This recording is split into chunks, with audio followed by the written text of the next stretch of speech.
Kanipakam temple. ఈ temple వెనుక చాలా మిస్టరీస్ ఉన్నాయంట. ఇక్కడ గణపతి స్వయంభూ విగ్రహమా?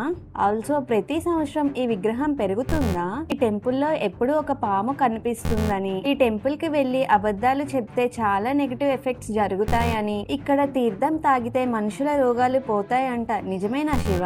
1000 సంవత్సరాల క్రితం ఇది అసలు కాణిపాకమే కాదు. ఈ ఊరి పేరు విహారపురి. అప్పట్లో 3 అన్నదమ్ములు ఉండేవారు. వారు దివ్యాంగులు. ఒకరికి గుడ్డితనం, ఒకరికి చెవిటితనం, ఒకరికి మూగవారు. వీరి పొలాల్లో ఒక బావి ఉండేది. ఆ బావిలో నీరు అయిపోవటంతో ఆ బావిని ఇంకా లోతుకి తవ్వుతున్న సమయంలో ఒక పెద్ద రాయి తగిలింది. గుణపంతో ఆ రాయిని గట్టిగా కొట్టడం వల్ల ఆ రాయి నుంచి రక్తం బయటకు వచ్చింది. ఏంటి, రక్తమా? తర్వాత ఏం జరిగింది? ఆ రాయిని బయటికి తీయంగానే ఆ బావిలోంచి వాటర్ వచ్చాయి. ఆ వాటర్ వాళ్ళ ముగ్గురికి తగలంగానే వారికి ఉన్న అవిటితనం అంతా పోయింది. ఆ రాయిని క్లీన్ చేసి చూస్తే అది ఒక గణపతి విగ్రహం. ఈ విషయం తెలిసి వేళ్లలో ప్రజలు కొబ్బరికాయలు కొట్టి పూజలు చేశారు. ఆ కొబ్బరి నీరు అంతా 1 ఎకరం పాటు కాలువలా ప్రవహించిందంట. అవునా? మరి అసలు కాణిపాకం అనే పేరు ఎట్లా వచ్చింది? ఇప్పటికే ఆ విగ్రహం బావిలోనే ఉందా? మరి గణపతి వాహనమైన మూషికం ఇక్కడ లేదేంటి?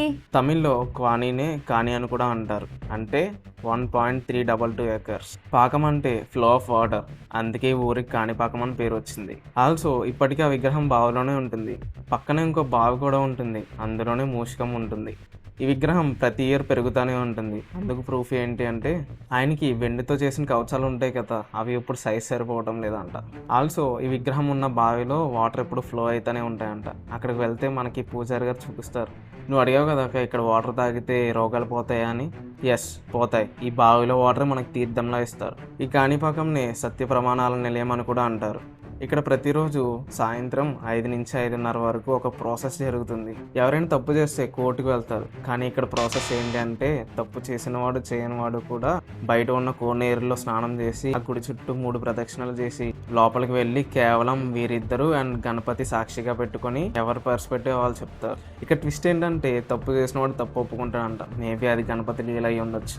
ఒకవేళ ఎవరైనా తప్పు చెప్తే వాళ్ళకి పనిష్మెంట్ ఉంటుందంట. అది కూడా వితిన్ 6 monthsలో. ప్రమాణం. ఈ టెంపుల్లో ఎప్పుడో ఒక స్నేక్ తిరుగుతుందని అడిగావు కదక్క. నిజమే, తిరుగుతుంది. కానీ ఇప్పటికీ అది ఎవ్వరికి అపకారం చేసినట్టు ఏ రికార్డ్స్లోనూ లేదు. ఆల్సో అది దేవత సర్పం అని చాలా గొప్పది అని అంటారు. సో ఆ పాంపై ఒక మణి ఉన్నట్టు అక్కడ అర్చకులు భక్తులు చెప్తానే ఉంటారు. చూసారు కదా, ఈ ఒక్క టెంపుల్కే ఎన్ని మిస్టరీస్ ఉంటాయి. మన ప్రపంచంలో ఇంకెన్ని టెంపుల్స్ ఉన్నాయి, వాటికి ఎన్ని మిస్టరీస్ ఉన్నాయో తెలుసుకోవాలంటే మా ఛానల్ని సబ్స్క్రైబ్ చేయండి, లైక్ చేయండి, షేర్ చేయండి.